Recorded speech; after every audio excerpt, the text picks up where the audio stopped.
बिस्मिल्लाहिर्रहमानिर्रहीम, अस्सलाम वालेकुम, सुबह बखैर और खुश आमदीद मॉर्निंग विद तारा में।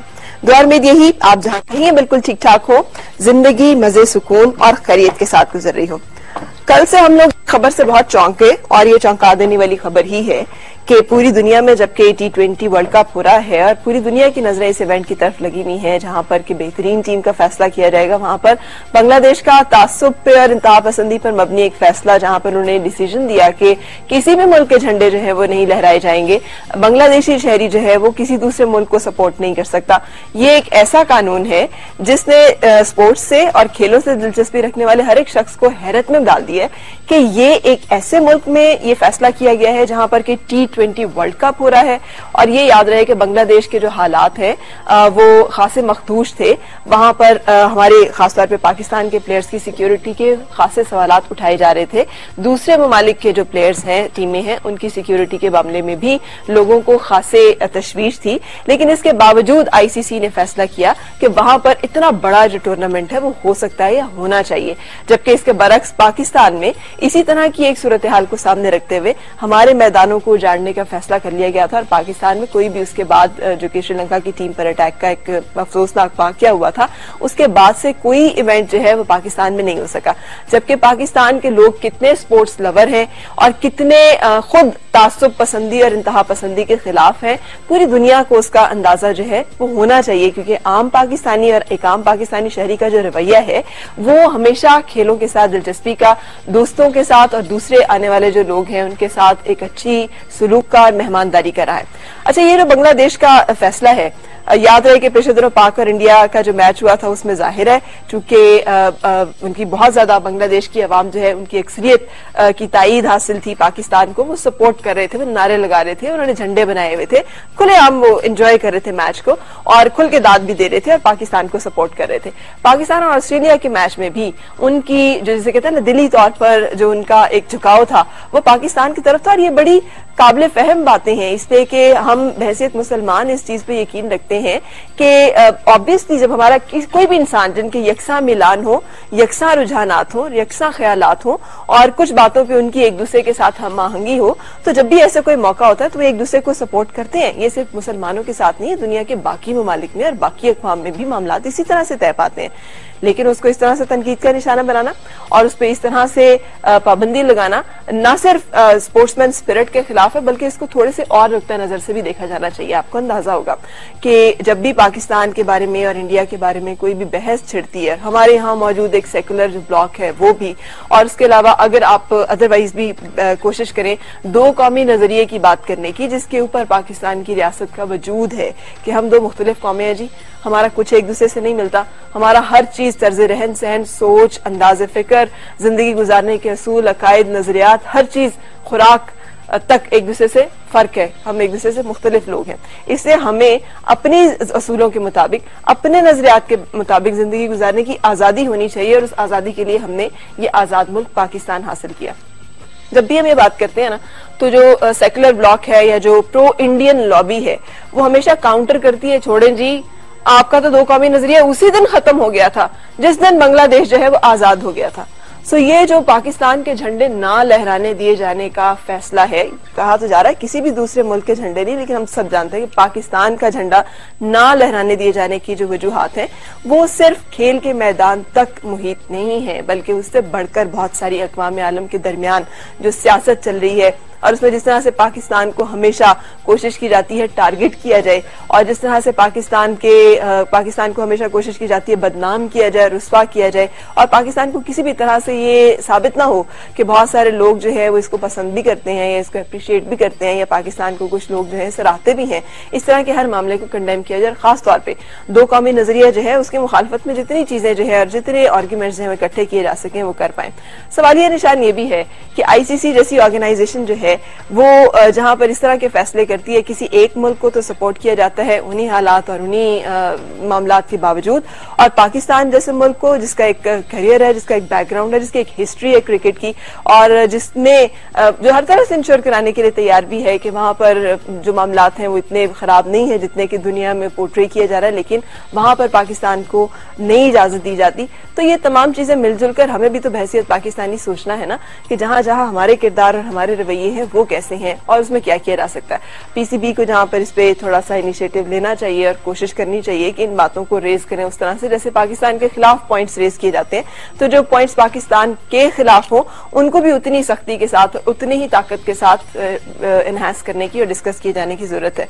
जिसमें भारत का तो तासुब हमने देखा ही था कि आईपीएल जो है उसमें पाकिस्तानी प्लेयर्स का नाम नहीं लिया जा सकता, उनकी बोली नहीं लगाई जा सकती, लेकिन हम यहाँ पर अपने घरों में बैठकर और अपने चैनल्स पे आईपीएल के मैचेस देखते भी हैं और दिखाते भी हैं। तो जब हमारे अंदर ये रवैया रहेगा और हम अपने वतन और अपने मुल्क से मोहब्बत के दावे करने के बावजूद और नारे लगाने के बावजूद जो रवैये हैं वो फर्क रखेंगे, तो फिर उसका फायदा यकीनी तौर पर दूसरे लोग जरूर उठाएंगे। जब हम बाइकआउट करना शुरू कर देंगे, चीजों को समझना शुरू कर देंगे और हम भी अपने रवैये उतने ही गैर लचकदार कर लेंगे जितने दूसरे लोगों के पाकिस्तान की मुखालफत के बारे में है, तो फिर हो सकता है कि हमारी जो फीलिंग्स हैं या हमारी जो सोच है उसको भी लोग शायद समझने की कोशिश करना शुरू कर दें। और उसके साथ साथ जितना हम अपने आप को खुद नसारी की, तरक्की की, खुशहाली की और खुद कफालत की पॉलिसी पे लेके जाएंगे कि दुनिया में सुनी उसी की जाती है जिसके पास ताकत होती है, जिसको हक हासिल होता है कि वो कुछ कह सके और उसकी बात जो है सुनी जा सके।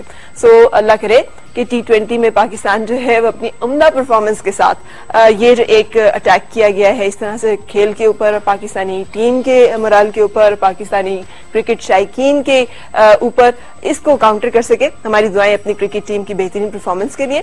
और आज का जो शो है उसकी तफसील भी मैं आपके साथ शेयर करूंगी। जैसे मैं अभी बात कर रही थी तालीम, खुद नसारी की जब हम बात करते हैं, तालीम बहुत जरूरी है किसी भी फर्द के लिए, किसी कौम के लिए, किसी मुआशरे के लिए। अगर आज की आप न्यूज़पेपर्स उठाएं तो उसमें बहुत अफसोसनाक जो चंद खबरें हैं उसमें पाकिस्तान के बारे में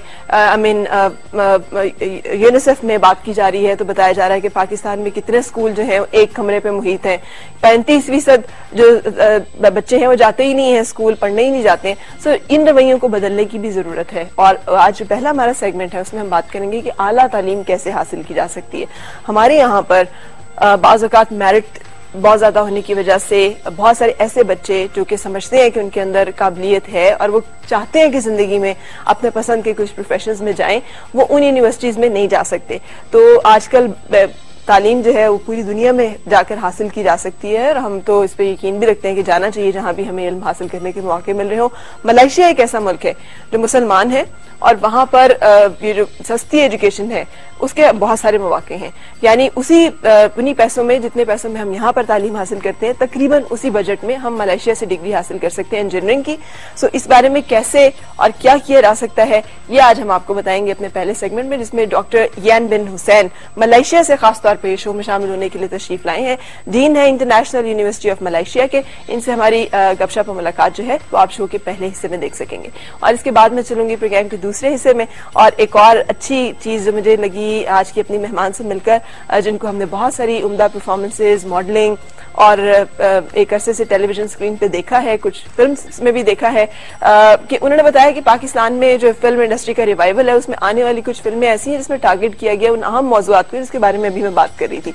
1947 से लेकर अब तक जितनी जंगें हुई हैं पाक इंडिया, उसके ऊपर मबनी एक फिल्म जो है उसमें काम भी कर रही हैं। आज हमारी गपशप मुलाकात होगी जिया अली से, आप ये देख सकेंगे और एंजॉय कर सकेंगे।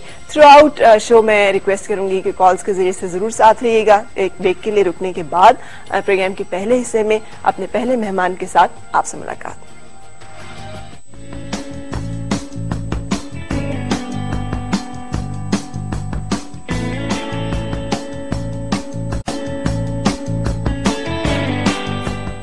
खुशामदीद और सबब खैर। एक तो ये कि पाकिस्तान को एक सेहतमंद नस्ल की बहुत जरूरत है और पाकिस्तान के नौजवान जो है वो हमारा सबसे कीमती एहसास और सरमाया है। आज कल से शुरू हुई है पोलियो की कैंपेन, आज भी और कल भी जारी रहेगी। अपने बच्चों को 2 कतरे पोलियो के बचाव के जरूर पिलवाइएगा ताकि हमारे जो बच्चे हैं वो महफूज रह सके एक ऐसी बीमारी से जो माजूरी का और फिर मौत का भी शिकार होने कर सकती है। एक रिपोर्ट आज आया हुई है, आपने आज के अखबारों में शायद देखा हो, जिसमें बात की गई है एक आलमी इदारे की तरफ से, जो कि आलमी इदारा दायरा खुराक है और तालीमी मनसूबाबंदी की इस रिपोर्ट में बताया गया कि पाकिस्तान में जो स्कूलों की तादाद और स्कूल्स में असाजा की तादाद बहुत कम है। एक स्कूल में 3 असाजा भी मौजूद नहीं है।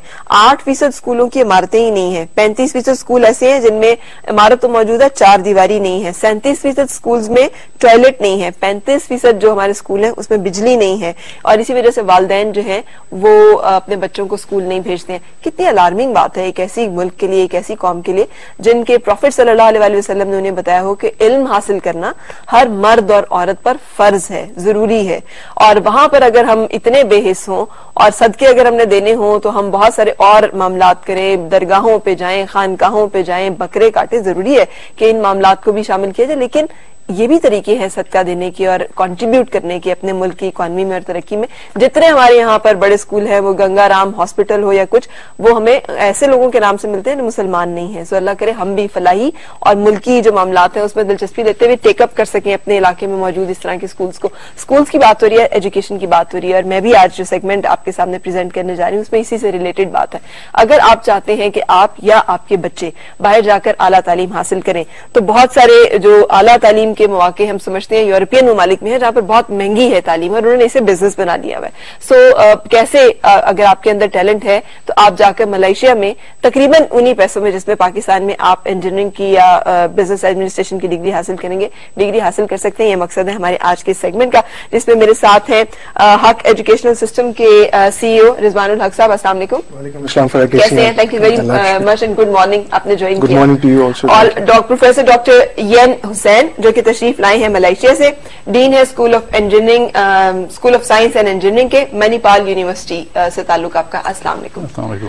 Thank you very much, you have come all the way from Malaysia to talk about education in Malaysia in my show. Thank you very much for that. Okay, I would like to take start Rizwan आपसे कि ये हक international, मुझे पता चला कि आप recruit करते हैं स्टूडेंट्स को और उन्हें भेजते हैं मलेशिया में एजुकेशन के लिए। क्यों इसकी आपको लगा है कि जरूरत है? फरा, ये एक आइडिया था मेरे माइंड में काफ़ी अरसे से और जस्ट रिसेंटली मैंने कंपनी इस्टेब्लिश की HES के नाम से, हक एजुकेशन सिस्टम्स के नाम से। और मेरी ख्वाहिश फरा ये कि I had a great childhood education wise और अब मैं जब पाकिस्तानी लड़के लड़कियों को देखता हूँ तो I feel very strongly for them कि they deserve the right to a good quality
ये very gorgeous glamorous Jiya Ali, जो कि दीवाने तेरे प्यार के पहली फिल्म और उसके बाद दिल दीवाना, जिसमें बेस्ट एक्टर अवार्ड इनके हिस्से में आया। आज हमारी मुलाकात जो है वो इस सिलसिले में कि एक बहुत जबरदस्त किस्म की फिल्म जिसमें पाकिस्तान की 1947 से लेकर अब तक की होने वाली जो जंगें हैं, जिसमें 3 बड़ी जंगें, मेजर जंगें इंडिया के साथ जो लड़ी गई, उसके वाकयात के ऊपर फिल्म बनाई जा रही है। साया खुदाए जुलजलाल उसमें काम कर रही है। मेरे साथ हैं, अस्सलाम वालेकुम। वालेकुम अस्सलाम। कैसी हैं आप जिया? बिल्कुल ठीक ठाक हूँ। यार ये वक्त आपसे इधर होके निकलता है कि इधर होके निकलता है? कुछ बदलता नहीं है, कुछ फर्क नहीं पड़ता। समहाउ फरा मैं नहीं समझती कि आजकल के इतने अवेयरनेस है, हम लोग 500 साल पुरानी हिस्ट्री को भी जी रहे हैं और हम फ्यूचर को भी जी रहे हैं। सो इतनी अवेयरनेस है कि as I don't think so it's matter any more. मुझे कहते हैं लड़की तो 18 से 20 साल की हुई तो बूढ़ी हो गई। अरे हाँ, खातून तो 16 साल की है तो बस वो जवान है। ये सोच होती है, मेच्योरिटी डेफिनेटली आती है। साइंटिफिकली भी कुछ चीजों को अगर हम पढ़ें, रिसर्च करें तो 30 के बाद तो प्रॉब्ली आपका ब्रेन प्रॉपर्ली ग्रो करता है। तो इसीलिए तो खातून बूढ़ी हो जाती है ना, कि उसका ब्रेन ग्रो करना शायद मर्दों के क्या लिए जरूरत है। जी हाँ, शायद मर्दों के लिए। लेकिन I am little health conscious फरा एंड लिटिल हेल्थ कॉन्शियस। अब मैं बहुत सारी खराबियां करती हूँ, मैं बहुत सारा 7-8 आर यू विटामिन फ्रीक? वो जो रोजाना handful of? No, not at all. I am not into medicine anyways. तो पेन किलर बहुत मुश्किल से खाती हूँ, जस्ट इन केस अगर कभी कुछ अल्लाह ना करे हुआ भी हो। But I am into health, seriously natural health. I am into Ayurveda, specially diet, balance diet जो है वो बड़ा इंपॉर्टेंट रोल करती है। मतलब एक दिन का आपका डाइट का स्केड्यूल क्या होता है फॉर ऑल दोज विमेन जो इंस्पायर हैं कि हम भी इतने slim, sleek, smart, maintain and good looking हैं? डिसिप्लिन लाइफ फरा मैं समझती हूँ कि बहुत जरूरी होती है। आप ऐसे बिल्कुल फ्लक्चुएट नहीं कर सकते अपनी स्पेशली डाइट को लेके, और उससे मूड स्विंग्स बहुत ज्यादा होते हैं। बड़े बूढ़े कहते थे कि जो आप खाओगे वही आप देखोगे, वही हरकतें आपकी होंगी। सो इट्स नेचुरल है, ये सब चीजें हैं और इसको थोड़ा अंडरस्टैंड कर लें सो लाइफ बहुत आसान है। कम खाएं और जब तक पहला खाना डाइजेस्ट ना हो जाए आपका, you not suppose to have. कैसे पता चलता है डाइजेस्ट हो गया? पेट से जब आवाजें आने लग पड़ती है कुल्लू अल्लाह की, तब पता चलता है? डेफिनेटली वही आवाजें जो है। तो कोई फिक्स टाइमिंग नहीं है कि 12 बजे हमने खाया है तो अब हमने नहीं, अगर टाइमिंग्स रखी जाए तो आइडियल है, तो आइडियल है। लेकिन हमारे प्रोफेशन में जहाँ हम लोग बहुत डिफरेंट वेज में काम कर रहे होते हैं, तो कभी कभी मैं तो बिल्कुल टाइमिंग्स नहीं रख पाती। फिर मैं कोशिश ये करती हूँ कि जब तक आप पहला फूड डाइजेस्ट नहीं कर लेते हो properly and you really feel like eating, so I don't eat. पिछले कुछ सालों की फिलॉसफी मेरी थी कि मैं थोड़े थोड़े वक्फे पे खाती थी। वो भूख लगे ना लगे, भूख लगे ना लगे या कम खाती थी तो लग जाती थी एक्चुअली। अब ये है कि अब टाइमिंग्स मैंने बहुत बैलेंस करना शुरू किया है लाइफ में, और discipline of exercise. Alternate days पे आई बिलीव कि अगर आप एक्सरसाइज कर रहे हो, स्ट्रेच कर रहे हो बॉडी को, या रन कर रहे हो, या नेचुरल एक्सरसाइजेस कर रहे हो, स्विमिंग कर रहे हो। Like 6-7 years back I remember I was kind of gym person. मुझे बहुत फायदे हुए उससे, मैंने सीखा बहुत। बट नाउ डेज अब मैं योगा ट्रेनिंग्स पे और इन नेचुरल एक्सरसाइजेस पे ज्यादा बिलीव करती हूँ, जो कि आपको स्पिरिचुअली और आपको मेंटली भी बहुत रिलीफ और रिलैक्स करते हैं, विच इज वेरी इंपॉर्टेंट आजकल के दौर में। इतना स्ट्रेस है हमारे हर चीज के आसपास। मतलब कपड़े नहीं सही मिल रहे और कलर कॉम्बिनेशन नहीं हमारा सही जा रहा, so we get stress because we become very sensitive. और शॉर्ट सर्किटेड भी बहुत है ना स्ट्रेस की वजह से। यस, फ्यूज तो हमारे एकदम से उड़ते हैं। Yes, just because of our very unhealthy diet. That's effect. क्या खाती हो और क्या नहीं खाती हो? डूज एंड डोंट्स आपके डाइट की क्या है? प्रोटीन में कोशिश करती हूँ कि रात में मैं नहीं लूं। जैसे ही सूरज का रूप होए, मैं बहुत कोशिश करती हूँ कि मैं रात में कोई भी ऐसी चीज ना खाऊं जिसमें प्रोटीन है। ठीक है। तो सुबह में जितना हो सके मैं प्रोटीन की डाइट सारी ले लेती हूँ, तो वो पूरा दिन आपकी एनर्जी भी रखती है। और डेयरी यूजुअली मैंने बंद की है जिंदगी में, कम की है। अच्छा। Because the kind of dairy we are having in preserve में, वो जरा नुकसानदेह रहती है स्टमक के लिए। सो ये सारी तो चीजें, दूध और दूध से बनी हुई तमाम अशिया भी आउट है? आउट नहीं है, कम है। अच्छा, कम है। हम लोग बहुत गलत टाइमिंग्स पे दूध लेते हैं, स्पेशली चाय और दूध को जब हम इकट्ठा पका के पीते हैं। खैर हम कहाँ जा रहे हैं, हम बहुत डीप जा रहे हैं। सो वो बहुत सारी नुकसान देते हैं आपके स्टमक को। सो डाइट को थोड़ा अंडरस्टैंड करना पड़ता है कि क्या फायदे हैं, क्या नुकसान है। सिर्फ अपने मूड स्विंग्स को लेके या शॉर्ट टेम्पर के लिए आप शॉर्ट्स नहीं लगाते डाइट के, ठीक है। और फिर साथ मल्टीविटामिन्स भी खा रहे हैं और बॉडी कंफ्यूज हो जाती है टू डाइजेस्ट के करना क्या है उसको। करना क्या? बहुत सारी सब्जियां मिक्स करके खा लेते हैं हम, जो सब्जियों को गोश्त के साथ मिक्स करके खाते हैं और दालों को, मतलब these kind of unhealthy balance food, ये आपको पागल करता है। और ये जो कॉस्मेटिक के इतने सारे प्रोसीजर्स आ गए हैं, इतने सारे फिलर्स एंड बोटॉक्स एंड पता नहीं अला ब्ला ब्ला ब्ला, इतना सारा कुछ, are you, I mean, I'm not against, actually. I'm not against, because in our profession, or even it's got but limit. One should have a limit in it to understand. You have to have a balanced life. आप health भी रखें, आप अपनी awareness भी रखें, और उसके साथ साथ आप हर चीज को, हर नई चीज को एंजॉय कर सकते हैं, but one should have a limit. आप एक चीज पे डिपेंड नहीं कर सकते। ठीक है, ठीक है। अच्छा, करियर में अब ये साया खुदाए जुलजलाल, एक तो इसका नाम बहुत खूबसूरत है, बहुत खूबसूरत नाम है, बहुत खूबसूरत, बिकॉज पूरे तराने में जो पंच है वो यही है। और अगर देखा जाए तो पूरी दुनिया में जो कुछ चल रहा है आजकल जिया, उसमें हमें लगता है कि साया खुदाए जुलजलाल ही है कि हम अभी तक वी एग्जिस्ट ऑन द, जैसे कहते हैं ना, face of earth in the form of a nation, a country. So ये एक बहुत बड़ी ब्लेसिंग तो है ही। बहुत। तो आपने कैसे फिल्म कैसी, और क्या आपकी एक्सपेक्टेशंस है इससे? वेल, मेरी बहुत लक अच्छी है हमेशा से काम को लेके, प्रोजेक्ट्स को लेके, क्योंकि मैं बहुत हश नहीं करती बहुत सारी चीजों को लेके, and then I am into TV and modelling एंड कभी कभी थिएटर भी, और मैगजीन भी भाई का रन कर रही हूँ, बिजनेस भी कर रही हूँ। So I have a very limited time to run after work. So बस अल्लाह की तरफ से जो किस्मत में होता है वो आ जाता है। Kamran Mujahid, very famous actor, he has called me one day that मैंने आपको किसी से मिलवाना है। और जब मुलाकात हुई तो डॉक्टर तौसीक साहब से, जो इस फिल्म के प्रोड्यूसर हैं, उन्होंने बात की, बैठे, मुलाकात हुई, तो कुछ ऐसी बातचीत हुई कि बड़ी स्क्रूटन किस्म की उन्होंने कुछ ऐसी बातें की कि they have finally realise that I am into serious acting stuff.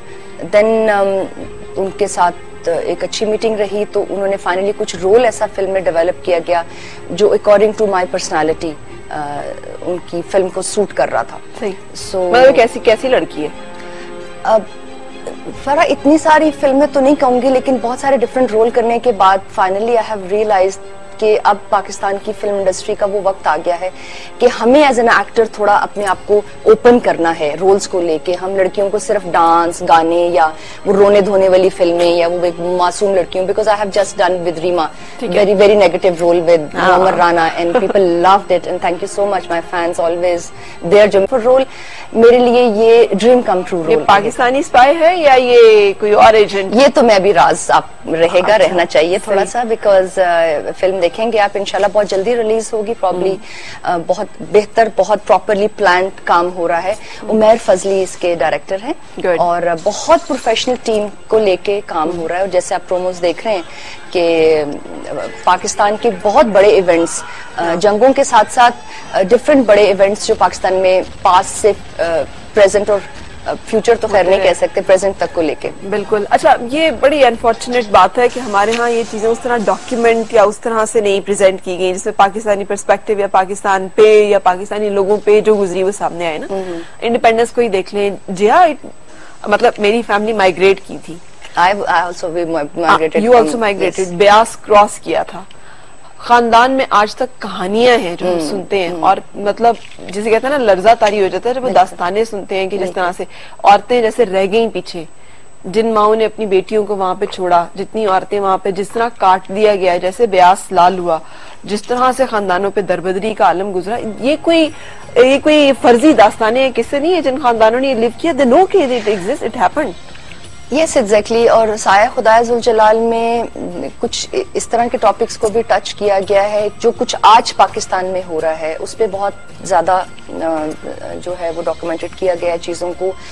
Music बहुत अच्छा है, बहुत अच्छा है, नए लोग म्यूजिक कर रहे हैं, और कास्ट में बेशुमार लोग हैं, बेशुमार इंडस्ट्री के बहुत बेहतरीन एक्टर हैं, और सबका एक राइटर ने जिस तरह लिखा है, हर इंसान का रोल, हर एक्टर का रोल वो एक अपनी नौयत का। कब तक आ रही है फिल्म?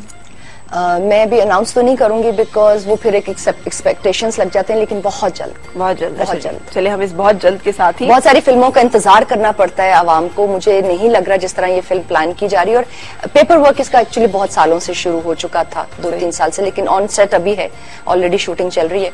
तो देखने के लिए मेरा ख्याल आवाम जल्दी से तैयार हो जाए इसको, क्योंकि बहुत जल्दी आ रही है। तो बहुत जल्द के साथ ही हम भी बहुत जल्द आपसे मिल रहे हैं, साथ रहिए।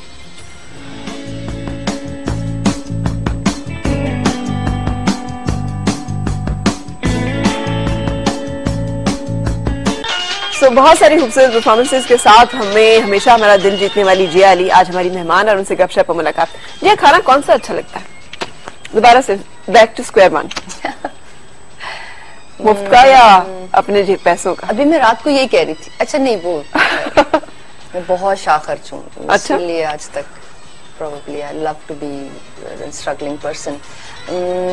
Why you love to be struggling person? खवातीन को तो बड़ा privilege हासिल है. You can just have a guy who's at your service. That's like for me it's. Okay, madam आपको क्या चाहिए?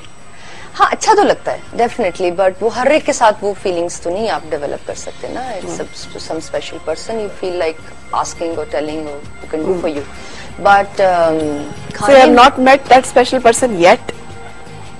He is around. He is around. Where? को मार्स तक पहुंच चुका है? Well, I have started telling people that I don't know. मैं शायद शादी पे बिलीव नहीं रखती, या मैं शायद कोई अजीब सी कंफ्यूजन चल रही है, या एक कुदरत पे इतना बिलीव करती हूँ कि इतनी चिल और रिलैक्स हूँ कि जब ये होना होता है तब होता होता है. कोई बहुत जोर जबरदस्ती से कोई चीजें परेशान होने की जरूरत नहीं होती. So where I believe so much on nature, so this is part of nature. Whenever is going to be there, the guy or whatever the शादी situation, वो आ जाएगी. फायदा नहीं है जोर लगाने का. अच्छा, तो फिर कोई प्रैक्टिकल किस्म की खातून है या कोई ख्वाब शाब देखने वाली? नहीं, ज्यादा ख्वाब नहीं देखती, लेकिन एक अपने आप का जब आपको पता हो कि आप क्या चाहते हो, आप क्या डिसाइड है आपके साथ, आपने क्या, किस तरह के लोग आपको बर्दाश्त कर सकते हैं और आप उनको बर्दाश्त कर सकते हैं. किस तरह के लोग? हमें भी तो पता चले ना. ज्यादा मुश्किल लोग नहीं. अच्छा, ज्यादा मुश्किल लोग नहीं. कौन होते हैं मुश्किल लोग जिया? जो बिला वजह की एक्सपेक्टेशंस रखते हैं, जो इंसान के प्रोफेशन और उसकी पर्सनल लाइफ को डिस्क्राइब नहीं कर पाते. सही. नो डाउट बहुत करीब होता है आपका प्रोफेशनल लाइफ और आपकी पर्सनालिटी, लेकिन उसमें बहुत थिन लाइन होती है. ठीक. कि आप प्रोफेशनली क्या मूव्स हैं, या आपको जजमेंटल जो ज्यादा एक्चुअली लोग होते हैं ऑल टुगेदर कह सकूं, दैट अब मैं बचपन से उनको ज्यादा बर्दाश्त नहीं कर पाती. सो उसमें इस तरह का रिलेशनशिप रखना तो इट्स इम्पॉसिबल. सही. तो इसका मतलब ये है कि जब आप शादी करेंगी तो क्विट करेंगी प्रोफेशन, क्योंकि काम आप कर रही हो तो सवाल ही पैदा नहीं होता कि कोई भी बंदा जो है बर्दाश्त कर सके. कोई ना कोई बात तो होगी. नहीं, क्विट तो प्रोफेशन का करना इट्स इम्पॉसिबल. अच्छा. It's close to impossible for me. I can take a gap whenever I feel like, which I do. But quit करना एक अपने आप से बहुत बड़ा झूठ होगा, और एक इंसान जो आपकी जिंदगी में आ रहा है उससे पहला ही झूठ आप ये बोल रहे हो. और जब अगर आप अपने आप से झूठ बोल रहे हो और प्रैक्टिकली, तो वो रिलेशनशिप कभी भी. तो क्यों लोग नहीं कहते मैं दुनिया भुला दूंगा तेरी चाहत में? वो सिर्फ एक अनप्रैक्टिकल शायराना बातें हैं जो कि मैं समझती हूँ सुनने में अच्छी लगती हैं, लेकिन प्रैक्टिकल लाइफ से उसका कोई ताल्लुक नहीं. तो आपको फिल्मी टाइप की नहीं है बिल्कुल जिंदगी में? I am a very practical person. I believe के this decision of your life, especially marriage, it's very very sensitive. It can make you or break you, kind of a thing. So one should take a very very serious note on that. अच्छा, modelling और ये सब चीजें कम क्यों हमें नजर आती हैं इतना? फिर रैंप पे तो चलो फिर भी नजर आ जाती है, लेकिन प्लेज में और चीजों में पिछले तरह कम नजर आ रही थी. यस, पिछले कुछ सालों से थोड़ा सा कम किया हुआ है, क्योंकि बिजनेस में इन्वॉल्व हूँ भाइयों के साथ, और प्रोबेबली टेलीविजन पे मैं समझती हूँ कि somehow को बहुत बड़ा डिफरेंट रोल ना मिले. सो आई जस्ट कांट. मैं रो नहीं सकती रोज बैठ के, मतलब रोज ही आप टेलीविजन पे हर प्ले में आप रो रहे हो, धो रहे हो, और मैं बहुत मीन हूँ अपनी हेल्थ को लेके. सो मुझे लगता है कि मैंने बहुत रो लिया है. अच्छा, रोने से मेरी सेहत खराब हो जाएगी? हाँ, रोने से मतलब मैं बिल्कुल ही फजूल हो जाऊंगी मजीद. तो मैं नहीं चाहती कि ऐसे कोई रोल्स बार बार किए जाए. मतलब तो जिंदगी में इसका मतलब कोई ऐसी स्टेज है जहाँ पे रोना पड़े, तो उसमें भी आपको होता है कि आई एम तो वेरी कंफर्टेबल विद रोना, बट मतलब बिला वजह दिन में 10 शॉट आप रोने के दे रहे हो. सो मतलब I just don't feel good about it. I don't feel very, as an actor I don't feel very satisfied. सही. अब हमने इतना रोने धोने वाला काम कर लिया, अब जो नई लड़कियां आ रही हैं they should cry. For their life and I have to do different roles. मैं टीवी पे भी कोशिश कर रही होती हूँ कि डिफरेंट रोल हो, बेशक उसमें थोड़ी सी नेगेटिविटी हो, बिकॉज नेगेटिव रोल करने के लिए you have to have that courage and your personality, it's a very difficult role. Comedy को मैं प्रेफर करती हूँ, ठीक है, तो इस तरह के रोल। हमारे यहाँ तो मिथ कॉन्सेप्ट्स भी है ना कि हर वक्त का हंसना तुझे बर्बाद ना कर दे, तन्हाई के लम्हों में कभी रो भी लिया कर। बिल्कुल, ये बहुत प्रैक्टिकल रियलिटी है। सो आई डू क्राई। मैं अभी कोई 1-1.5 हफ्ता पहले बकायदा रोने हुए हैं, पूरा दिन रो रही थी फॉर नो रीजन। अच्छा, for no reason I cry because it's natural, it's there, it's your expression, you have to get over with that. So वो उसको में कुछ शेम नहीं है मुझे, लेकिन रोल्स को लेके I think I don't feel के आप अभी टर्किश ड्रामों की बात करते हैं इस तरह के, तो वहां पे मेरा नहीं ख्याल औरत को इतना ज्यादा रुलाया जा रहा है। हम लोग के मुआशरे में हर सीरियल में, हर सोप में औरत बहुत ज्यादा मजलूम है। हाँ। तो ऐसा है नहीं प्रैक्टिकली। अच्छा, मुआशरे में ऐसा नहीं है? ऐसा नहीं है। औरत जो नचाती है आपको, अच्छा, अगर वो चाहे, और चाहती हैं औरतें, सो बहुत कंट्रोल है। हमारी सोसाइटी औरत को बहुत रिस्पेक्ट देती है। मैं समझती हूँ, हम ट्रैवल करते हैं इंटरनेशनली, जो पाकिस्तान में औरत की रिस्पेक्ट है वो बहुत कम मुल्कों में नहीं। इसमें शक बिल्कुल। हम रुकेंगे ब्रेक और फिर आपसे मुलाकात।